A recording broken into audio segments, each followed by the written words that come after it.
নমস্কাৰ, মই সুভাষ গগৈয়ে কৈছোঁ। মই আজি এটা ৰাস্তা দেখাবলৈ বিচাৰিছোঁ। আমাৰ গাঁৱৰ পৰা ওলোৱা মানুহ অহা যোৱা কৰা ৰাস্তাটো কেনেকুৱা ধৰণৰ আপোনালোকে দেখিছেই হ'বলা।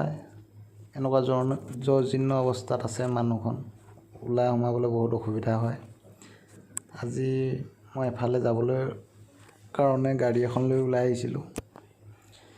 আহি লৈ ৰাস্তাৰ মাজতে লাগি ধৰিলে গাড়ীখন, এতিয়া উলিয়াবও নোৱাৰি। গাঁৱৰ মানুহ আহিছে, এয়া দেখিছে মানুহখনে কেনেকুৱা ধৰণৰ কোচিছ কৰিছে উলিয়াবলৈ। এটা দুটাকৈ মানুহ কমচে কম হ'লগৈ 7-8টা। আমাৰ ঘৰৰ পৰা আহিলে 3-4টা, দেউতা আহিলে, দাই আহিলে, ভাইটি আহিলে। এয়া এতিয়াতো হেৰি কৰিছে, ঠেলা হেঁচা কৰিবলৈ বিচাৰিছে। মামাহঁতো আহিলে। এটা দুটাকৈ বহুতকেইটা মানুহ হৈছেগৈ, উলিয়াবই পৰা নাই গাড়ীখন। দেখিব কেনেকুৱা ধৰণৰ, কিমানটো সোমাই গৈছে এনেকুৱা ৰাস্তাত। বাৰু গাড়ী বা মানুহ অহা যোৱা দেখিলে কিমান বোকাৰ।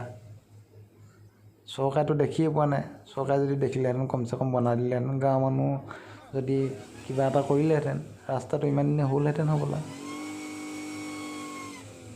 সেইবুলিয়ে দিলোঁ আৰু ভিডিঅ' এটা ইউটিউবত।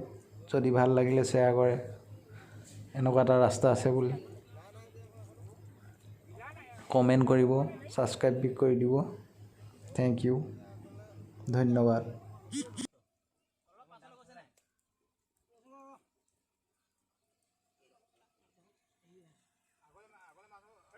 ঠেলিব লাগিব, এনে ষ্টাৰ্ট দিলে নহ'ব।